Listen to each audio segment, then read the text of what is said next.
Hello and welcome to the Board Game Badger. My name is Emma and today we are going to be unboxing The Bloody Inn. This is a game that I've seen a few times on YouTube and really liked the look of, but it's not readily available anymore, and I have to say that the eBay gods have not been kind to me in my search for this game. It's been on eBay, there have been copies on eBay a number of times in recent weeks, but they've always sold for an amount of money that I'm frankly not willing to pay for a small board game of this size. But just before Christmas there were two copies on at the same time, and I wonder if that maybe helped keep the price a little bit more sensible. I'd say slightly more sensible. I didn't have to sell a kidney for this copy, but it was still a lot more than it would have been retail, but I was keen to get my hands on it. Sold as being in excellent condition, and I have to say so far I agree.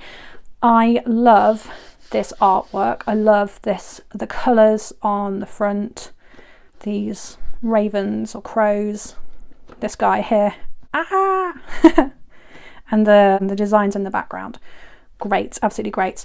So it's a 1 to 4 player game. I have seen it recommended as a solo game, but I have a feeling I'd like to try this out multiplayer as well. I think it's going to be a pretty fun game multiplayer. Ages 14 plus, 45 to 60 minutes. That's surprising for a game that's that small. So it'd be interesting to see how that pans out in real life. Let's take a look at the back. So, France, 1831. In a remote corner of Ardèche, the little village of Payabaile, I hope I pronounced that correctly, sees numerous travellers pass through. A family of greedy rural farmers is determined to make its fortune and has devised a diabolical stratagem to achieve this goal. Invest in an inn so they can rob travelling guests, getting rich without arousing the suspicions of the police. Whether or not their plan will work out, one thing is certain: none of their guests will return. Wow, that sounds like a lot of fun. That sounds great. Macabre, great artwork, card driven, and it kind of feels like there will be a little story emerging out of the gameplay as well, which if you've seen my videos before, you'll know I particularly do enjoy with my board games. So this is the board. I think it's it's like a score tracker or like a money tracker, I think. And I think these represent the rooms that the guests will stay in. Cool. Compact, I like that. I do like a compact game. And the rule book. Not many pages in the rule book. I do like a rule book, but it's nice to see one that isn't 40 pages long. I mean, I've seen 18 card in-hand games with rule books that are 40 pages long, so it's nice to see a small rule book. However, it is very text heavy, so it seems to set out the powers of the various cards, which is good. Important game concepts, nice to get that out up front. Explains the inboard and the setup. I do prefer on a setup for it to show more of the actual setup so I can kind of follow along. Oh, the rulebook's a little bit flimsy. Okay, so then it talks you through your turn and an example of the turn and building annexes. Do you know what? I really like that there are examples with each aspect of the turn and with each option you can do. Kill a guest and launder money. Bury a corpse. Brilliant. And how to end the game. Alternate variants. So there's the solo game, and it doesn't look like there's a massive difference in the solo game, which is always good. Okay, there's your player aid. Okay, cool. Bit flimsy, that rule book, but looks like it gets the job done. Okay, the previous owner has stored everything nicely in these bags, which I appreciate because it probably means it's going to be in nice condition when I get to it. So we've got these player tokens. They're fairly standard but nice bright colours. And then we have these tokens, which money, if I remember rightly, and also room keys, which have different functions, I think. These are sort of a medium thickness cardboard.